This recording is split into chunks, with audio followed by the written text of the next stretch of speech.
नमस्कार, सुप्रभात, बहुत स्वागत है आपका नमस्ते बिहार में। आपके साथ मैं हूं सोनाली सिंह। केंद्रीय ऊर्जा मंत्री आरके सिंह को आरा में ही एबीवीपी के कार्यकर्ताओं का विरोध झेलना पड़ा। आरा के जैन कॉलेज परिसर में एबीवीपी के छात्र नेताओं ने आरके सिंह का घेराव किया और विरोध में जमकर नारेबाजी की गई, जिससे थोड़ी देर के लिए मौके पर अफरा तफरी का माहौल बन गया। एबीवीपी के छात्र वीर कुंवर सिंह विश्वविद्यालय के उद्वंत नगर में 0 माइल स्थित नए परिसर में मेडिकल कॉलेज का निर्माण का विरोध कर रहे हैं। साथ ही विश्वविद्यालय के अन्य विभागों के निर्माण के लिए कोइलवर स्थित मानसिक रोग अस्पताल के पास जमीन दिए जाने का विरोध किया जा रहा है। छात्रों का यह कहना है कि विश्वविद्यालय के सभी विभाग एक जगह ही होने चाहिए। इसके लिए विश्वविद्यालय परिसर का विस्तार किया जाए, न कि विश्वविद्यालय को 3 टुकड़ों में बांट दिया जाए। बाद में केंद्रीय मंत्री आरके सिंह ने भी छात्रों की पूरी बात सुनी और उचित पहल का भरोसा दिलाकर मामले को शांत करवाया गया।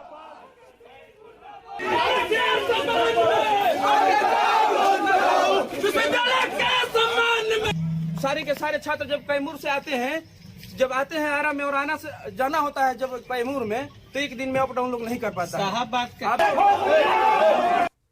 आप समझ लीजिए कि अगर विश्वविद्यालय कोइलवर अगर शिफ्ट हो जाता है, कैमूर के लोग आरा में आएंगे क्या? क्यों आएंगे यहाँ? वो तो मगध में चल जाएंगे। रोहतास के विद्यार्थी क्यों आरा में आएंगे? जो कि हम लोग कहते हैं कि शाहाबाद का हम लोग का क्षेत्र है। शाहाबाद से अगर ऐसा स्थिति अगर हो जाएगा, यूनिवर्सिटी अगर कोइलवर चली जाएगी, तो शाहाबाद से 3 जिला हम लोग का कट जाएगा। एकलौता केवल भोजपुर बच जाएगा और भोजपुर के भी छात्राओं को बहुत कठिन होगा, क्योंकि एक कैंपस कतिरा में है, एक कैंपस आपका 0 माइल है। और वहीं देखिए, नालंदा में आरजेडी नेता महेंद्र यादव ने अपने समर्थक राजद कार्यकर्ताओं के साथ बीजेपी की सदस्यता ली है। केंद्रीय गृह राज्य मंत्री नित्यानंद राय ने इन लोगों को बीजेपी की सदस्यता दिलाई। नित्यानंद राय ने तेजस्वी और नीतीश कुमार पर बड़ा हमला बोला और कहा कि जिसने तेजस्वी के पिता को जेल भिजवाया, आज तेजस्वी उसी की गोद में बैठ गए हैं। वहीं कार्यक्रम में मौजूद विधान परिषद के नेता प्रतिपक्ष सम्राट चौधरी ने कहा कि लालू प्रसाद को अपने बेटे को सीएम बनाने की चिंता है और नीतीश कुमार को अपनी कुर्सी की। ललन बाबू का, संजय झा जी का, एक और कुल चौधरी जी उनका, बचपन जाता था विजेंद्र यादव जी का।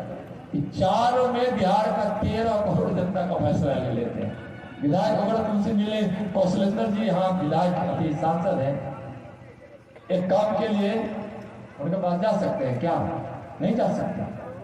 नींव हमने इसलिए कहा कि 24 में यदि ये गठबंधन के लोग यदि 2-4 सीट भी जीत गए, तो फिर ये लोग सपना देखने लगेंगे कि 25 में भी सरकार बनाएंगे। यदि आप चाहते हो कि भारतीय जनता पार्टी की सरकार पटना में बैठे, तो एकदम एब्सोल्यूट 40 की 40 सीट जिताकर बिहार से दिल्ली नरेंद्र मोदी के पास भेजने का काम कीजिए। और इसी बीच बड़ी खबर बता रहे हैं, सुधाकर सिंह का सीएम नीतीश कुमार पर बड़ा हमला सामने आया है। आरजेडी नेता का नीतीश कुमार पर बड़ा हमला है।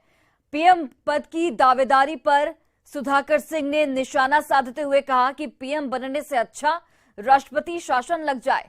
सहयोगी आरजेडी के विधायक है सुधाकर सिंह, जो लगातार नीतीश कुमार पर बयानबाजी करते आ रहे हैं। और इसी बीच कल उनका एक बहुत बड़ा बयान नीतीश कुमार को लेकर सामने आया, जिसमें उन्होंने कहा कि नीतीश कुमार को पीएम पद की दावेदारी देने से अच्छा है कि देश में राष्ट्रपति शासन लग जाए।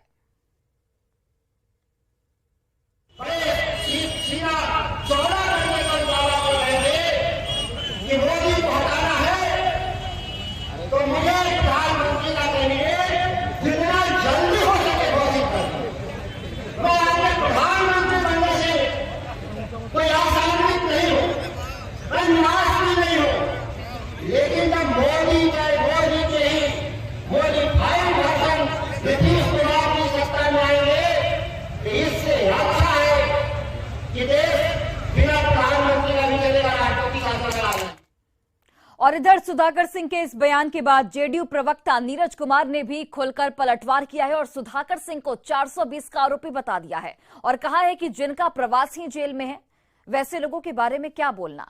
नीरज कुमार ने कहा कि जब सुधाकर सिंह के नेता ने नीतीश कुमार को नेता माना है, तो वे इनका अपना काम कर अपने नेता का ही अपमान कर रहे हैं। कौन 420 के आरोपी के बारे में बोल रहा है जो अपने जेल गया है किसानों का धान क्रय के मामले में? वो अभी वैसा व्यक्ति जिसका राजनीतिक डीएनए ही है भ्रष्टाचार, जिसका राजनीतिक डीएनए है जेल प्रवास, तो वह अपने तो नेता को ही चुनौती दे रहा है। उनके नेता ने ही नीतीश कुमार जी को नेता माना है। और इधर आरजेडी प्रवक्ता शक्ति सिंह यादव ने सुधाकर सिंह के बयानों को बकवास बता दिया है और कहा है कि गठबंधन पर ऐसी बयानबाजी के लिए ये लोग हकदार नहीं है। इस सभा में और पहले भी राष्ट्रीय कार्यकारिणी में भी स्पष्ट ये कह दिया गया है गठबंधन के सवाल पर कोई भी वक्तव्य कोई नहीं दे सकता है। लेकिन कुछ लोग व्याकुल हैं, कुछ लोग आदतन हैं, कुछ लोग अफवाहबाजों से रिश्ता रखने के कारण अफवाह फैलाने में माहिर हैं। अरे पार्टी ने जब कह दिया है कि गठबंधन में का निर्णय गठबंधन के शीर्ष नेतृत्व लेंगे, कौन देश का प्रधानमंत्री होगा, कौन नहीं, तो सब लोग मिलकर के चुनेंगे। इतनी व्याकुलता मन में कैसे आ गई भाई? कुछ लोग फालतू के बयान देते रहते हैं, तो बकवास पर ध्यान देने की जरूरत नहीं है।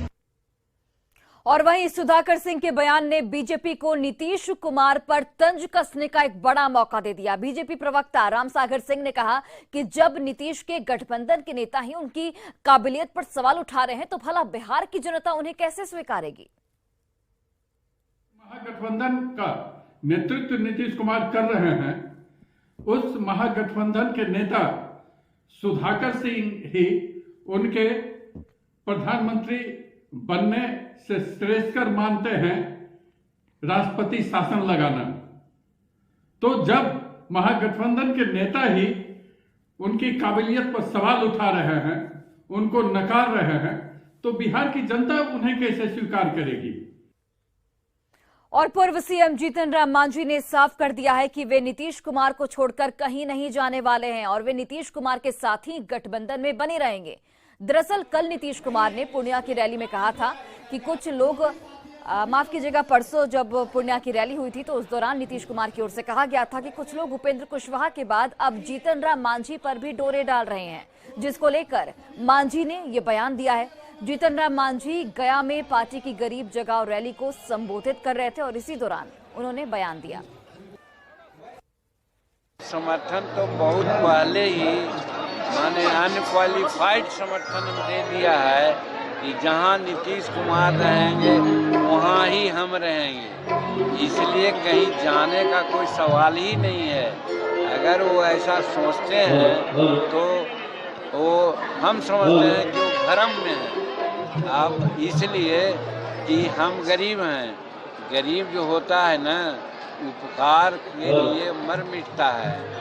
तो नीतीश कुमार ने हमको मुख्यमंत्री बनाया, हमको इज्जत दिया, तो उस इज्जत को हम और हमारे परिवार जीवन भर नहीं भूलेगा। और झारखंड में रामगढ़ विधानसभा उपचुनाव के लिए आज वोटिंग हो रही है। शांतिपूर्ण मतदान को लेकर प्रशासन ने पूरी तैयारी कर ली है। आज 18 उम्मीदवारों की सियासी किस्मत ईवीएम में कैद हो जाएगी, जिसको लेकर सुरक्षा के भी पुख्ता इंतजाम किए गए हैं। तो आज रामगढ़ उपचुनाव को लेकर वोटिंग की जा रही है। शांतिपूर्ण मतदान को लेकर प्रशासन ने पूरी तैयारी कर रखी है। 18 उम्मीदवारों की सियासी किस्मत ईवीएम में आज कैद हो जाएगी। सीधा मुकाबला आजसू के प्रत्याशी और जेएमएम के प्रत्याशी माफ कीजिएगा कांग्रेस के प्रत्याशी के रूप में हो रहा है। और यहां पर रामगढ़ विधानसभा उपचुनाव के लिए वोटिंग की शुरुआत हो चुकी है। लोग भी मतदान देने पहुंच रहे हैं और महिलाओं की खासकर तादाद काफी ज्यादा दिख रही है।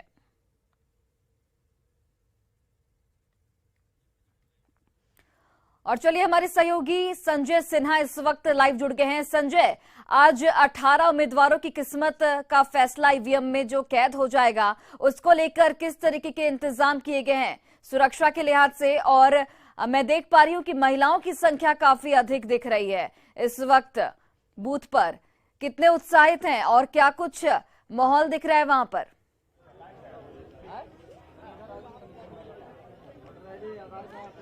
देखिए यहाँ पर हम जहाँ पर जिस समय रामगढ़ के आपको यहाँ पर राजकीय प्राथमिक विद्यालय बारलोंग में जहाँ खड़े हैं, सुबह 7 बजे से ही यहाँ पर जो है मतदाता है यहाँ पहुँचे हुए हैं। काफ़ी भीड़ है यहाँ पर और महिला और पुरुष अलग अलग कतार हैं। और तो यहाँ पर कुल 3 बूथ हैं यहाँ पर बूथ नंबर 114, 115 और 116 3 बूथ हैं और 3 बूथ में तकरीबन आपको 2100 मतदाता अपने मताधिकार का प्रयोग करेंगे यहाँ पर। और आप देख रहे हैं कि यहाँ पर जैसे कहा जाता है कि लोकतंत्र के महापर्व में जो एक कहावत है कि पहले मतदान फिर जलपान, और यही यहाँ पर फार्मूला नजर भी आ रहा है। लोग देखिए सुबह से ही हम लोगों से बात करेंगे, कितने बजे सुबह से कतार में लगे? वोट देने के लिए। हाँ। कितने बजे सुबह से कतार में है? 6:30 बजे से। 6:30 बजे से। नाश्ता वास्ता हुआ है? बिना नाश्ता के अभी जलपान नहीं हुआ, पहले मतदान होगा फिर जलपान होगा। ठंड थोड़ी ज्यादा है क्या? हल्का हल्का है ना। देखिए लोकतंत्र का महापर्व है और ये महापर्व जो है कैलेंडर की तारीख के अनुसार नहीं आता है, ये सियासत के समीकरण के अनुसार से आता है। जब भी ऐसा मौका आता है तो वहाँ लोकतंत्र का महापर्व दस्तक देता है। रामगढ़ में जो उपचुनाव है लोग बढ़ चढ़ कर भाग ले रहे हैं। सुबह से ही कतार कितनी लंबी है, चूंकि 3 बूथ हैं यहाँ पर और 3 बूथ में यहाँ पर काफी ज्यादा सुबह से ही भीड़ है। चूंकि यहाँ जैसे जैसे पारा बढ़ रहा है, चूंकि अब गर्मी ने भी दस्तक देनी शुरू कर दी है और गर्मी का असर जो पारा जो है 32-33 डिग्री के ऊपर जा रहा है। लिहाजा आप देख सकते हैं कि 3 बूथ में सुबह से ही लोग चाहते हैं कि सुबह से ही, चूंकि मतदान सबसे जरूरी काम है, इसको निपटा दिया जाए। देखिए महिलाएं हैं, हम उनसे बात करेंगे कि यहाँ पर सुबह सुबह वोट देने पहुंचे हैं। घर का काम काज बाद में होगा, पहले वोट देंगे। चलिए बिल्कुल संजय, आप नजर बनाए रखिए, अपडेट के लिए वापस लौटेंगे। फिलहाल बहुत बहुत धन्यवाद। तो देखिए आज से बिहार विधानसभा का बजट सत्र शुरू हो रहा है। कल बिहार का बजट पेश होगा। महागठबंधन सरकार के इस बजट पर सबकी निगाहें टिकी हुई हैं। इधर सत्र को लेकर सत्ता पक्ष और विपक्ष भी पूरी तरह से तैयार है। तो बिहार विधानसभा का बजट सत्र आज से शुरू हो रहा है और सत्र के हंगामेदार रहने के आसार हैं। महागठबंधन सरकार के इस बजट पर सबकी निगाहें टिकी हुई हैं।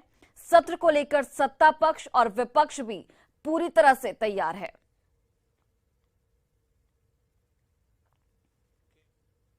बिहार के लोगों को विकास के रास्ते आगे बढ़ाने का होगा।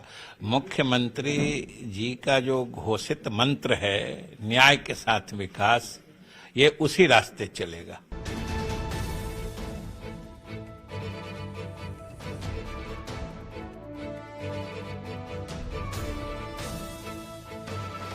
बिहार विधानमंडल का बजट सत्र, इस बार के बजट से लोगों को बड़ी उम्मीदें भी है।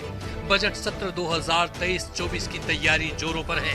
5 अप्रैल तक चलने वाले इस बजट सत्र में विधानसभा में कुल 22 दिन कार्य दिवस होगा। सत्ता पक्ष के मुताबिक इस बार के बजट का आकार पिछले बजट से कई गुना बड़ा होगा। जो पिछले बार जो बजट का आकार था 2,37,000 करोड़, इस बार उससे अधिक होगा और मुख्य फोकस जो है युवाओं को रोजगार कैसे मिले, इसके लिए हमारी सरकार काम कर रही है। जो बजट सत्र रहा है वो आगे की ओर अग्रसर रहता है। उसमें अधिक से अधिक हर प्रतिवर्ष आप देख लीजिएगा उठा के, जो बजट का उपबंध है वो ज्यादा होता है। और इससे ही है कि इस बार युवाओं को सामने में रखा गया। युवा हमारे देश की अगली पीढ़ी है, देश का भविष्य, निश्चित रूप में उनको रखा गया। एक तरफ बजट सत्र को लेकर सरकार की अपनी तैयारी है, तो विपक्षी दल बीजेपी सरकार को घेरने में कोई कसर नहीं छोड़ेगी। सत्र के हंगामेदार होने के आसार हैं। मैं तो नीतीश कुमार जी, आपने हर बार बजट रखा है और बजट के आकार और विषय को हम लोग भी जानकार हैं। हम लोगों ने बजट के हर पहलुओं को देखा है। लेकिन आज बिहार में आपने सरकार बनाई तो क्या सौगंध खाया था कि पहली कदम से 10 लाख नौकरी बांटेंगे। केवल रेवड़ी बांटा है आपने और 10 लाख युवाओं पर आज आप लाठियों की बरसात कर रहे हैं जब आपके पास लोग जा रहे हैं। 28 फरवरी को वित्त मंत्री विजय कुमार चौधरी पेश करेंगे बजट। 5 अप्रैल तक चलेगा बजट सत्र।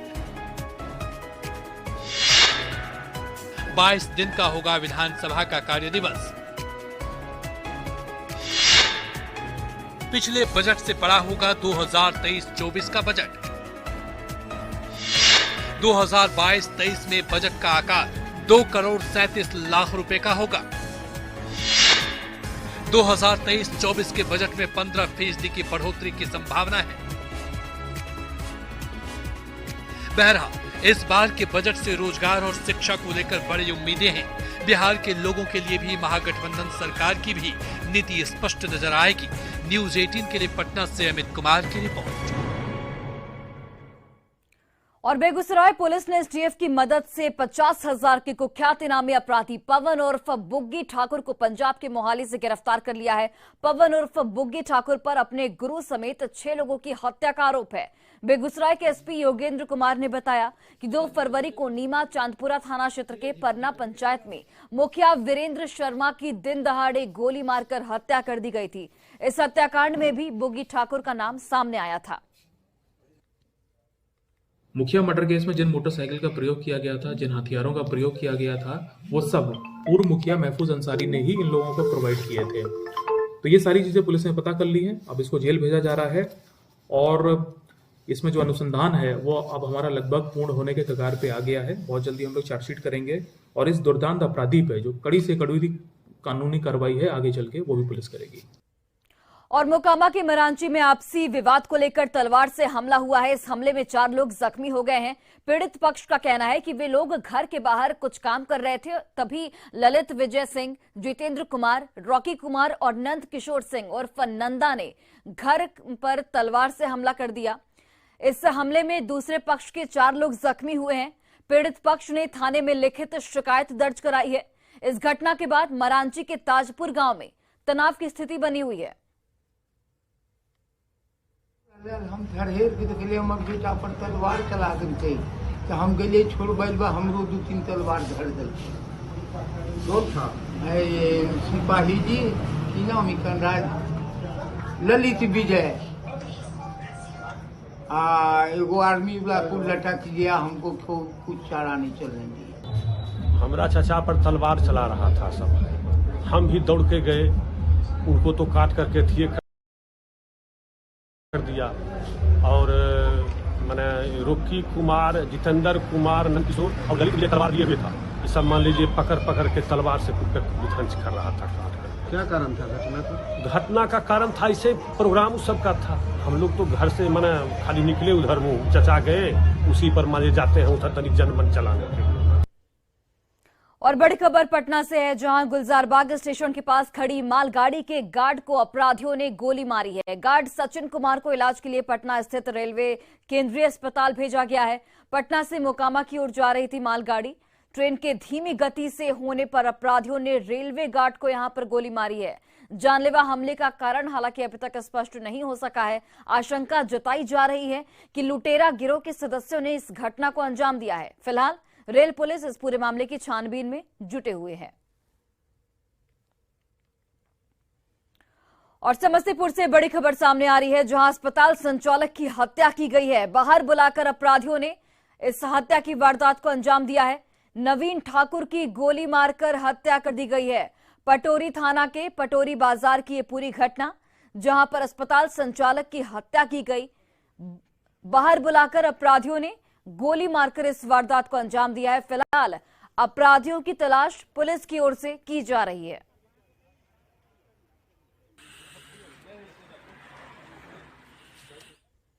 और कटिहार में महिला सिपाही प्रभा भारती हत्याकांड में पुलिस को बड़ी सफलता मिली है। कटिहार पुलिस ने इस हत्याकांड के मुख्य आरोपी हसन को और उसके साथी को गिरफ्तार कर लिया है। नागपुर से इन दोनों की गिरफ्तारी हुई है। साथ ही पुलिस ने इस हत्याकांड में इस्तेमाल कार को दिल्ली से बरामद किया। नागपुर से गिरफ्तार दोनों आरोपियों को पुलिस ट्रांजिट रिमांड पर लेकर कटिहार आएगी। महिला सिपाही प्रभा भारती हत्याकांड को लव जिहाद से भी जोड़कर देखा जा रहा था और मुख्य आरोपी हसन की गिरफ्तारी पुलिस के लिए एक बड़ी चुनौती बनी हुई थी। इस हत्याकांड में अब तक कुल 5 की गिरफ्तारी हो चुकी है, जबकि 2 अभी भी फरार हैं। बता दें आपको कि 8 फरवरी को कोढ़ा के भटवारा पंचायत भवन के पास ऑटो से लौट रही महिला सिपाही को उतारकर गोली मार दी गई थी और अब तक इस पूरे मामले में 5 आरोपी पुलिस की गिरफ्त में हैं।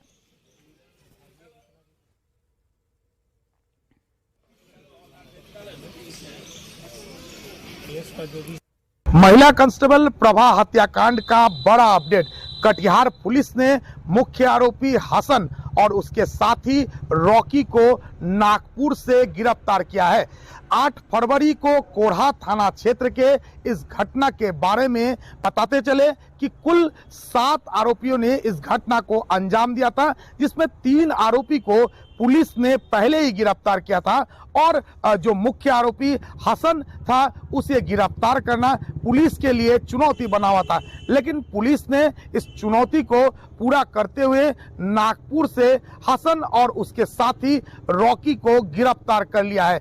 एक बड़ा अपडेट इस मामले में यह भी है, हत्याकांड को अंजाम देने के लिए जो होंडा जैज गाड़ी का इस्तेमाल हुआ था उसे भी पुलिस ने दिल्ली से बरामद कर लिया है। हत्या के पीछे कई कारणों की चर्चा है। एक चर्चा इस हत्याकांड को लव जिहाद से जोड़कर भी देखा जा रहा था, लेकिन कुल मिलाकर अब पुलिस जब हसन और उसके साथी रॉकी उर्फ सज्जाद को ट्रांजिट रिमांड के बाद कटिहार लेकर आएगा तभी पूरा कांड का खुलासा होगा। फिलहाल कटिहार पुलिस के लिए ये बड़ी उपलब्धि है और आरक्षी अधीक्षक ने खुद जो उपलब्धि है इसकी पुष्टि की है। सुब्रत, न्यूज़ 18 कटिहार। और बड़ी खबर मथुरा से सामने आ रही है, जहां यमुना एक्सप्रेसवे पर बड़ा हादसा हुआ है। बस पलटने से 3 लोगों की मौत हो गई है, वहीं 22 लोग इस वक्त जख्मी बताए जा रहे हैं, जिनमें 6 बस सवार की हालत फिलहाल गंभीर बनी हुई है, जिन्हें आगरा रेफर किया गया है। दिल्ली से बिहार आ रही थी ये बस, समस्तीपुर दरभंगा के लोग इसमें सवार थे। ड्राइवर पर शराब पीने के आरोप लगाए गए हैं। तो मथुरा में भीषण सड़क हादसा हुआ, बस पलटने से 3 लोगों की मौके पर ही मौत हो गई, 22 लोग जख्मी बताए जा रहे हैं, जिसमें से 6 बस सवार की हालत फिलहाल गंभीर बनी हुई है। तस्वीरें आप देखिए किस तरीके से बस पलटी और यहां पर 3 लोगों की दर्दनाक मौत हो जाती है। 22 लोग इस वक्त जख्मी हैं, जिनमें से 6 की हालत गंभीर बनी हुई है और इन 6 को आगरा रेफर किया गया है बेहतर इलाज के लिए। दिल्ली से बिहार की ओर ये बस आ रही थी। समस्तीपुर और दरभंगा के लोग इस बस में सवार थे और बड़ी जानकारी यह है कि ड्राइवर पर शराब पीने के आरोप लगाए गए हैं। गाड़ी साहब एक्सीडेंट हो गया, मैं तो सोया हुआ था गाड़ी में, तब तक तो मेरा सब कुछ जुट गया। कहाँ जा रहे थे? नरेला से जा रहे थे बिहार। बस थी प्राइवेट बस थी सरकारी बस? Private bus. एक दुखद हादसा यमुना एक्सप्रेसवे पर एक प्राइवेट बस जो कि दिल्ली से चल के बिहार के लिए जा रही थी, वो डिवाइडर से टकरा कर पलट गई और 3 लोगों की मौके पे मृत्यु हो गई। जो यही मालूम पड़ा कि दिल्ली से दरभंगा एक बस जा रही थी यमुना एक्सप्रेसवे पे, तो उसका एक्सीडेंट हुआ है। 17 मरीज जिला अस्पताल मथुरा में आए हैं, जिनका इलाज चल रहा है। 6 मरीजों की हालत गंभीर है, जिनको हम रेफर कर रहे हैं SN मेडिकल कॉलेज आगरा, बाकी इलाज चल रहा है। और ज्यादा अपडेट के साथ मथुरा से हमारे सहयोगी नितिन गोस्वामी जुड़ गए हैं। नितिन, इस वक्त घायलों की स्थिति क्या बताई जा रही है, किस तरह की हालत है उनकी, और ये भी बताइए कि ड्राइवर पर शराब पीने के आरोप लगे हैं, तो उसकी और कार्रवाई क्या कुछ की गई है? जी देखिए, देर रात ये हादसा हुआ है। जो यमुना एक्सप्रेस वे उस पर हादसा हुआ है। माइलस्टोन 89 पर यह हादसा हुआ है, जब जो दिल्ली से चलकर बिहार की ओर जो बस थी वो जा रही थी, तभी तेज रफ्तार होने की वजह से और जो सवारी हैं उनका आरोप था कि जो ड्राइवर था उसने शराब पी रखी थी, जिसकी वजह से बस पहले डिवाइडर से टकराई और उसके बाद करीब 50 मीटर तक बस एक्सप्रेस पर घिसटती हुई पलट गई है, जिसमें करीब जो 22 लोग जो है गंभीर रूप से घायल हुए थे, जिसमें 17 लोगों को जिला अस्पताल में इलाज चल रहा है। वही 6 लोगों की हालत गंभीर होने पर उन्हें आगरा के लिए रेफर कर दिया गया है। इस हादसे में 3 लोगों की मौके पर ही मौत हो गई थी, जिनके शवों का पंचनामा कर पोस्टमार्टम के लिए भिजवा दिया गया है। फिलहाल ड्राइवर की जो है वो तलाश जारी है और जैसा कि अधिकारियों से हमारी बात हुई थी, अधिकारियों ने कहा कि इसमें जो भी वैधानिक कार्रवाई होगी, विधिक कार्रवाई होगी, उसके खिलाफ ड्राइवर के खिलाफ की जाएगी। चलिए, बहुत बहुत धन्यवाद नितिन तमाम जानकारियों के लिए। और फिलहाल इस बुलेटिन में बस इतना ही। आप देखते रहिए न्यूज़ 18 बिहार झारखंड।